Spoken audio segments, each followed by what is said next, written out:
Good morning बच्चों, कैसे हो आप लोग। आशा करते हैं कि आप लोग अच्छे से होंगे और आप लोगों की पढ़ाई भी बच्चों अच्छे ढंग से चल रही होगी।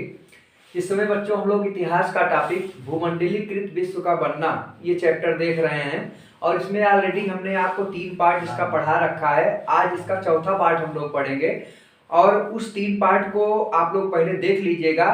बहुत सारी बातें, बहुत महत्वपूर्ण बातें, लगभग 90% बातें हमने आपको बता रखा है उस 3 पार्ट में। आप उसको ना देखे हो तो उस तीनों का लिंक हम इसके डिस्क्रिप्शन बॉक्स में डाल देंगे, आप पहले उसको देख लीजिएगा और तब आप इसको देखेंगे तो पूरी बातें समझ में आएंगी। जैसा कि इसके पहले वाले पार्ट में हम लोग बच्चों विश्व बाजार के बारे में पढ़े थे कि विश्व बाजार क्या है, उसका क्या उपयोग है, क्या उसका लाभ है, क्या उसकी हानियां हैं। और फिर विश्व बाजार के बाद हम लोगों ने प्रथम विश्व युद्ध के बारे में भी पढ़ा था। प्रथम विश्व युद्ध क्यों हुआ, किन किन के बीच में हुआ, क्या परिणाम हुआ और किस प्रकार से उससे हम निपटने के उसके बाद हम लोगों ने क्या स्थितियों को झेला और कैसे उसको हम लोग निपटे, तो इसके बारे में हम लोग इसके पहले वाले वीडियो में पढ़े थे। आज हम लोग बच्चों एक नया टॉपिक पढ़ेंगे आर्थिक मंदी के बारे में कि आर्थिक मंदी होता क्या है। तो आर्थिक मंदी को जानने से पहले सबसे पहले तो हम मंदी के बारे में जाने कि मंदी होती क्या है। मंदी का मतलब होता है जैसे मान लीजिए कोई मार्केट है तो मार्केट में किसी वस्तु का क्या हो जाए, उसका मांग कम हो जाए, यानी उसको खरीदने वाले कम हो जाए। तो अगर खरीदने वाले कम हो जाएंगे तो उस वस्तु का दाम, जाहिर सी बात है कि उसकी कीमत धीरे धीरे गिरेगी और जब कीमत गिरेगी और मांग उसके बाद भी अगर नहीं बढ़ रहा है तो ऐसी स्थिति को मंदी की स्थिति कहा जाएगी। जैसे मान लीजिए अगर कोई सामान, मान लीजिए ये पेन है आपका, अगर ये मान लीजिए बन रहा है और बाजार में अगर इसका मांग कम हो जाए, इसके खरीदार कम हो जाएंगे तो क्या होगा, इसका दाम गिर जाएगा। पहले जो 5 रुपए में बिकता था अब ये 4 रुपए में बिकने लगेगा। क्यों? क्योंकि अब इसको खरीदने वाले नहीं है, कम है, तो इसका दाम गिर जाएगा। और उसके बाद भी अगर कोई नहीं खरीद रहा है तो जाहिर सी बात है कि ऐसी स्थिति में क्या कही जाएगी कि अब ये इस कंपनी के मालिक के लिए क्या हो जाएगा, मंदी की स्थिति आ जाएगी। तो मंदी के बारे में देखा जाता है कि जो 1914 का जो प्रथम विश्व युद्ध हुआ था उसके बाद की स्थिति जो होती है वो लगभग आर्थिक मंदी की स्थिति कही जाती है। तो हम लोगों ने मंदी के बारे में कुछ लिख रखा है, आइए उसको देखते हैं। जैसा कि आर्थिक मंदी ये 1929 से 29 और 30 में प्रारंभ हुई थी और कब तक चली थी, 1939 से 40 तक, यानी 10 साल तक ये जो स्थिति, जो समय था वो आर्थिक मंदी का समय था और ये पूरे विश्व में था। कहने का मतलब इससे पूरा देश प्रभावित था इस मंदी से। और इस मंदी में हुआ क्या कि जो वस्तु थे, जो सामान थे वो बाजार में तो अवेलेबल थे लेकिन उनके खरीदार कम थे। और खरीदार कम थे का मतलब बिल्कुल ना के बराबर थे। तो खरीदार कम होने की वजह से क्या हुआ कि उनका दाम भी धीरे धीरे गिरने लगा। लेकिन लोगों के पास बिल्कुल पैसे नहीं थे, इसलिए दाम गिरने के बाद भी अगर वो वस्तुओं को खरीदा नहीं जा रहा था तो ऐसी एक स्थिति आ गई थी कि पूरा विश्व इस मंदी के चपेट में आ गया था। तो यहां पे लिखा है कि जब किसी वस्तु का मूल्य गिर जाए और उस वस्तु की मांग भी ना हो तो ऐसी स्थिति क्या कहलाती है, मंदी होती है। यानी वस्तु का दाम भी गिर जाए। कहने का मतलब अगर मान लीजिए कोई भी वस्तु है, जैसे मान लीजिए मोबाइल है, मोबाइल का क्या हुआ, दाम गिर गया और दाम गिर गया उसके बाद भी अगर कोई व्यक्ति, अगर उसको लोग नहीं खरीद पा रहे हैं तो ऐसी स्थिति को हम कह सकते हैं कि वो मंदी का दौर है। तो ये समय जो था 1929-30 का, इसमें मंदी शुरू हुआ था और पूरे देश में, लगभग विश्व के सभी देशों में ये आर्थिक मंदी का दौर शुरू हुआ था और लगभग 10 साल अर्थात 1939 से 40 तक रहा।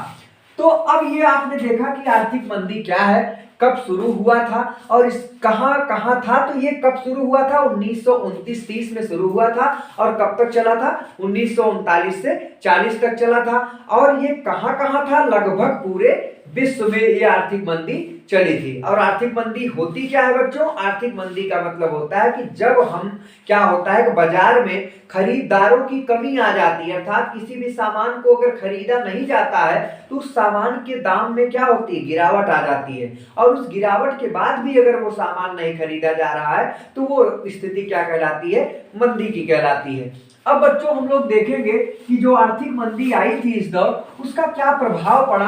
अर्थात यहाँ जो अलग अलग देशों में अलग अलग मंदी आई थी, तो उसका एक क्या प्रभाव पड़ा, क्या इंपैक्ट पड़ा, उसके बारे में हम लोग अध्ययन यहाँ पर करते हैं। तो पहला प्रभाव तो ये पड़ा कि उत्पादन में कमी आई। उत्पादन में कमी कैसे आई भाई? मंदी का उत्पादन से क्या संबंध है भाई? जाहिर सी बात है, अगर कोई चीज खरीदी ही नहीं जाएगी तो क्या होगा? किसान उसको उपजाएंगे नहीं।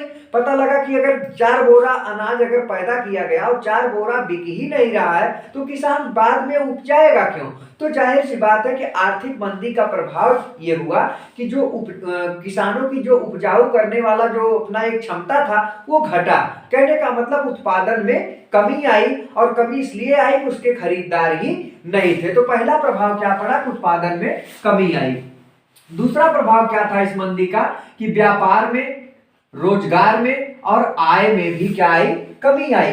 बिल्कुल एक दूसरे से लिंक है कि व्यापार में भी कमी आई। कैसे व्यापार में कमी आई? जब किसी भी चीज का उत्पादन ही नहीं हो रहा है, उसकी बिक्री ही नहीं हो रही है, तो जाहिर सी बात है कि व्यापार क्या होगा? कम हो जाएगी। और व्यापार जब कम होगा तो उससे रोजगार में भी कमी आई। अर्थात जो पहले व्यापार में जुड़े रहते थे लोग, एक एक व्यापारी 400-400, 500-500 लोगों को अपने पास रखते थे, श्रमिकों को रखते थे, तो उनको भी निकाल दिए भाई। आर्थिक मंदी आ गई और लोग चारों तरफ मंदी की स्थिति आ गई, खरीदार है ही नहीं है और सामान भी बनना कम हो गया। तो जाहिर सी बात है जो लोग अपने यहाँ मजदूर रखे थे उसको बाहर करना शुरू कर दिए, तो बेरोजगारी भी वहां पर बढ़ी। और बेरोजगारी बढ़ेगी तो जाहिर सी बात है कि आय में भी कमी होगी भाई। लोग बेरोजगार हो गए। जो पहले लोग रोजगार करते थे, जो लोग श्रम करते थे, पैसा पाते थे, उनकी आय होती थी। इस आर्थिक मंदी के कारण क्या हुआ? आय में भी कमी आई। इसके बाद क्या है? औद्योगिक क्षेत्रों से ज्यादा कृषि क्षेत्र में मंदी आई थी। ऐसे देखा जाता है कि इस दौरान जो आपका ये 10 साल का आर्थिक मंदी था, सबसे ज्यादा जो प्रभाव पड़ा था वो कृषि क्षेत्र पर पड़ा था। जो खेती बाड़ी थी उस पर ज्यादा प्रभाव पड़ा आर्थिक मंदी का। और तुलना किया जाए कि औद्योगिक क्षेत्र, जो बड़े बड़े उद्योग थे, उन पर भी हुआ था, लेकिन ज्यादा प्रभाव किस पर पड़ा? आपके कृषि पर। इसको कैसे हम समझे? मान लीजिए कृषि पर प्रभाव पड़ा तो उसका उद्योग पर कैसे प्रभाव पड़ गया? मान लीजिए कोई एक किसान है, उसका सामान बिक नहीं रहा है, उसका अनाज बिक नहीं रहा है, तो उसका जब अनाज नहीं बिकेगा तो क्या होगा? वो जो एक कपड़ा पहना है उसी, भाई अब उसके पास पैसा नहीं आएगा तो अब उसी पुराने कपड़े में वो अपना काम चला रहा है, तो कपड़ा वाले का भी काम बंद होगा। तो कपड़ा वाले की जब काम बंद होगा तो वो क्या करेगा? अपना जो बाहर व्यापार जहां से कपड़ा लाता है वहां का काम बंद हुआ, फिर वहां का बंद हुआ, फिर जहां कपड़ा बनता है, फिर धीरे धीरे कहीं न कहीं एक लोग प्रभावित हुए, उससे सारे लोग प्रभावित होते चले गए। तो औद्योगिक क्षेत्र में भी प्रभाव पड़ा, लेकिन सबसे ज्यादा जो प्रभाव पड़ा था वो कृषि क्षेत्र में पड़ा था इस मंदी का। इसके बाद जो है अनेक बैंक बंद हो गए थे। जो बैंक चल रहे थे, जो बहुत सारे बैंक चल रहे थे, जो लोन वगैरह जो दे रहे थे लोगों को खेती के लिए और उसके रोजगार को शुरू करने के लिए, लोगों के बहुत सारे बैंकों से लोग कर्ज ले रहे थे और उस कर्ज को लेके अपना काम शुरू कर रहे थे, अपना उद्योग शुरू कर रहे थे, अपने कृषि में लगा रहे थे। लेकिन जब आर्थिक मंदी आई तो क्या हुआ? मंदी तो हर जगह आ गई। अब बैंक में पैसा कहां से आता है? हम ही लोगों के द्वारा जमा होता है, वही पैसा हम लोगों को, दूसरे लोगों को मिलता है लोन। अब पता लगा कि हम जब पैसा पा ही नहीं रहे तो बैंक में जमा नहीं कर पा रहे हैं, और जब बैंक में जमा नहीं करेंगे तो बैंक का पैसा भी धीरे धीरे क्या हो गया? खाली हो गया और बैंक दिवालिया होती चली गई। और ऐसी स्थिति आई कि बहुत सारे बैंक क्या हो गए? बंद हो गए इस आर्थिक मंदी के कारण। इसके बाद जो अगला प्रभाव है मुद्रा का अवमूल्यन। ये एक नया टॉपिक है, मुद्रा का अवमूल्यन। अर्थात ये क्या है? इसको थोड़ा सा हम लोग ज्यादा समझ ले। कभी कभी पूछा जाता है मुद्रा का अवमूल्यन क्या है। तो मुद्रा का अवमूल्यन से मतलब होता है कि किसी भी मुद्रा की जो स्थिति है, पावर है, उसकी कमी हो जाना, घट जाना। इसको अगर समझते हैं कि उदाहरण के माध्यम से, कि मान लीजिए अगर हम 10 रुपए में मान लीजिए बाजार जाते हैं और 10 रुपए में मान लीजिए 10 किलो आलू खरीद के लाते हैं, तो 10 रुपए में 10 किलो आलू खरीद के लाए, तो इसका मतलब हुआ कि वो 10 रुपए की कीमत ज्यादा है। भाई हमको 10 रुपए में ज्यादा सामान मिल रहा है। लेकिन अगर पता लगा हम गए कि 10 रुपया लेके गए, हमको 1 पाव आलू मिल रहा है, तो इसका मतलब उस 10 रुपए की कोई कीमत नहीं है, हमको सामान नहीं मिल रहा। तो मुद्रा का क्या हुआ? अवमूल्यन हुआ, कमी आई, मुद्रा की जो वैल्यू है वो घट गई। तो आर्थिक मंदी में क्या हुआ था कि मुद्रा का अवमूल्यन हुआ था, यानी जो स्थिति आई थी मुद्रा था ही नहीं, और मुद्रा इस स्थिति में आ गई, बैंक जो थे वो सब बंद हो गए, दिवालिया हो गए, तो मुद्रा का जो शक्ति था, जो पावर था, वो भी घट गया, अर्थात मुद्रा का क्या हुआ, अवमूल्यन हुआ। इसके बाद जो अगला प्रभाव था वो ये था कि अनाज व कच्चे माल के मूल्य में कमी आई। ये कैसे हुआ भाई, जो अनाज किसान उपजाते थे, जो कच्चा माल किसान लोग पैदा करते थे, जैसे मान लीजिए कपास है, आपका जूट है, ये सब जो पैदा करते थे उनके मूल्य में कमी आई। कमी मूल्य में कैसे आई भाई, कोई खरीदने वाला था ही नहीं। अब जब खरीदने वाले नहीं रहेंगे तो उनके मूल्य में ऑटोमेटिक भाई हम पता लगा इसको कोई खरीद ही नहीं रहा है तो क्या होगा, इसका मूल्य घटेगा। तो ऐसी स्थिति आई आर्थिक मंदी के कारण कि जो कच्चे माल थे या जो कृषि से संबंधित जो कुछ भी अनाज वगैरह था उनके दाम में क्या हुआ, गिरावट आई, कमी आई। इसके बाद अगला जो प्रभाव है वो है आयातित वस्तुओं के कर में वृद्धि। बहुत सारी चीजें ऐसी होती है जो हम दूसरे देश से आयात करते हैं, अर्थात उसको हम मंगाते हैं, लेकिन जब हमारे पास पैसा ही नहीं होगा तो जाहिर सी बात है कि हम क्या करेंगे, उस चीज को हम खरीद नहीं सकते हैं। तो जब खरीद नहीं सकेंगे तो ऐसी स्थिति में क्या होता है कि जो आयातित वस्तुएं होंगी उनका क्या हो जाएगा, उनका कर कहीं ना कहीं वो बढ़ जाता है और उसको हम अच्छे भाव में, ऐसे मूल्य में खरीद नहीं पाते हैं। इसके बाद आपका जो अगला टॉपिक है वो है आर्थिक मंदी का कारण। ये तो था प्रभाव कि क्या क्या आर्थिक मंदी का प्रभाव पड़ा। अब यहाँ पर जो अगला टॉपिक है वो है बच्चों आर्थिक मंदी का कारण, कि कौन कौन से कारण थे जिसके कारण आर्थिक मंदी आई थी। तो कारण में पहला कारण जो है वो है कृषि क्षेत्र में अधिक उत्पादन। ये मंदी आई कैसे, जो कृषि क्षेत्र था अर्थात जो खेती बाड़ी थी उसमें इतना ज्यादा पैदा कर लिया गया था, इतना ज्यादा उपजाऊ मतलब उपज हो गई थी, इतना ज्यादा प्रोडक्शन हो गया था कि उसके खरीदारों में भी कमी आ गई, इसलिए आर्थिक मंदी आई। तो पहला जो कारण था कृषि क्षेत्र में अधिक उत्पादन। दूसरा क्या है, उपभोक्ता की कमी, अर्थात जब कोई चीज पैदा हो रहा है, कोई चीज बन रहा है तो उसको उपयोग करने वाले भी तो होने चाहिए, तो उपभोक्ता में भी कमी आई थी, इसलिए ये आर्थिक मंदी आई है। इसके बाद अगला जो था वो है अमेरिकी पूंजी में कमी। पहले क्या होता था कि अमेरिका जो है कर्ज देता था, लोगों को कर्ज देता था, दूसरे देशों को कर्ज देता था, तो लोग उस पैसे से क्या करते थे, अपना व्यापार चलाते थे, अपनी कृषि का काम करते थे। लेकिन जब अमेरिका खुद क्या हुआ कि वहां के बहुत सारे जो पर्सनल नीतियां थी उसके नाते वहां के बहुत सारे बैंक बंद हो गए, तो अमेरिका खुद हाथ खड़ा कर दिया, भाई हमारे पास पैसे नहीं है। तो जब पैसे नहीं है अमेरिका के पास, तो जो उस पैसे के आस पर पड़ा था कि हम वहां से पैसा लेंगे, कर्ज लेंगे, हम अपना व्यापार करेंगे, जब अमेरिका ने ही हाथ खड़ा कर दिया तो उसकी पूंजी ही नहीं है, तो जाहिर सी बात है कि लोग अपना व्यापार भी बंद कर दिए। तो ये जो अमेरिकी जो अर्थव्यवस्था थी वो चरमरा गई थी, जिसके कारण पूंजी नहीं अवेलेबल करा पाई, नहीं दे पाई, जो कि एक अगला एक कारण हो बताया जाता है कि अमेरिकी पूंजी में जो कमी आई थी वो भी आर्थिक मंदी का एक कारण था। इसके बाद बच्चों है अमेरिका पर, अब क्या हम लोग देखेंगे कि इसका प्रभाव जो अमेरिका पर था आर्थिक मंदी का वो कैसा था, किस प्रकार से अमेरिका इसके चपेट में आया था। जो कभी ऐसा था कि एक बार बहुत ज्यादा हाईलाइट था प्रथम विश्व युद्ध में, आपने देखा कि उसने सबको कर्ज दे देकर उसकी मदद की, तो उस जो आर्थिक मंदी आई थी उसका क्या प्रभाव था अमेरिका पर। आइए यहाँ पर हम लोग देखते हैं कि उसकी चपेट में आया तो क्या स्थिति उसकी बनी थी। तो सबसे बुरा हाल जो था वो अमेरिका का था। ऐसा क्यों, क्योंकि वो ऐसा उसने सबको कर्ज दे रखा था, सारे लोगों को कर्ज दे रखा था, सब उसी के दम पर अपना काम कर रहे थे। लेकिन जब आर्थिक मंदी आई तो बहुत सारे पैसे उसके मार्केट में फंस गए, बहुत सारे देशों के पास फंस गए, और वो इतना स्टॉक इकट्ठा कर लिया था खरीद पूरा।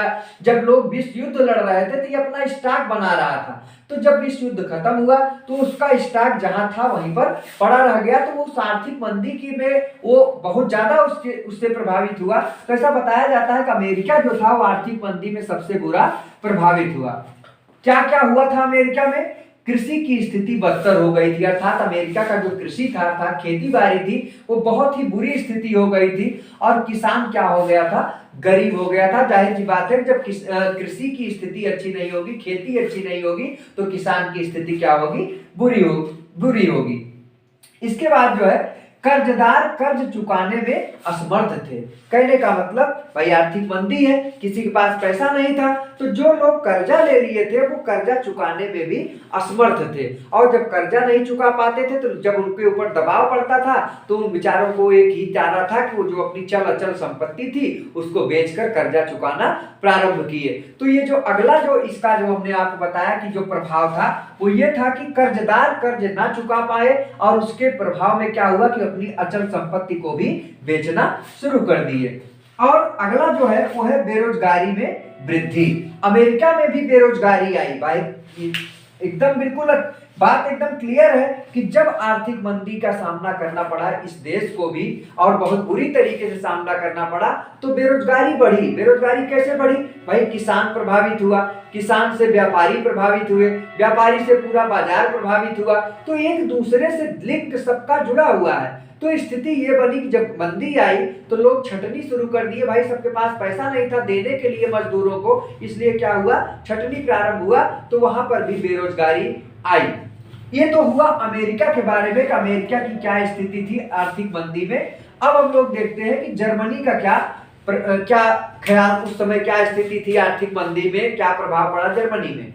तो चूंकि जर्मनी जो है उसी समय हाल ताज में बिल्कुल ताजा ताजा प्रथम विश्व युद्ध हारा था, तो विश्व युद्ध हारने के बाद जर्मनी की स्थिति भाई अभी तुरंत हारा था तो उसकी स्थिति तो इतनी ज्यादा दयनीय थी कि कुछ कहने बताने लायक नहीं है। वो बिल्कुल अपने आप को सरवाइव करने की स्थिति में भी नहीं था। ताजा ताजा चूंकि वो हारा था विश्व युद्ध और पूरी स्थिति उसकी चरमरा गई थी, अर्थात वहां पर कृषि क्षेत्र भी प्रभावित था, कृषि की हालत एकदम खराब थी, बेरोजगारी इतनी बढ़ गई थी कि लोग वहां पर भूखे मरने लगे। तो इस आर्थिक मंदी का प्रभाव जर्मनी पर भी बहुत ज्यादा पड़ा था। जैसा कि यहां मैंने लिखा है कि ताजा ताजा विश्व युद्ध हारा था और उसका कारण क्या हुआ कि उसकी हालात क्या हो गए, बहुत बुरी हो गई और वहां पर अत्यधिक बेरोजगारी हो गई। वहां पर भी मुद्रा का क्या हुआ, अवमूल्यन हुआ, अर्थात वहां जो मुद्रा का जो पावर था, जो शक्ति थी, वहां पर भी मुद्रा का क्या हुआ, अवमूल्यन हुआ। और उसी समय इसी दौरान क्या हुआ, मंदी के दौरान ही हिटलर का उदय होता है। और हिटलर एक ऐसा व्यक्ति था जो कहीं न कहीं एक ऐसा प्रभाव प्रदर्शित करता था जो पूरे जर्मनी वालों को अपने अंदर कैद करके रख लिया था। तो उसी समय जब हिटलर का प्रभाव आता है तो वो लोगों को भड़काता है वहां के राजाओं के प्रति कि यहाँ के राजाओं के चक्कर में अगर ये लोग युद्ध न लड़े होते तो आज हमारी ये दशा न होती। तो जर्मनी की स्थिति भी बिल्कुल असंतोषजनक थी। इसके बाद ब्रिटेन की भी स्थिति वही थी, वहां पर भी बेरोजगारी बहुत ज्यादा बढ़ गई थी, कृषि भी बहुत ज्यादा बेहाल हो गया था।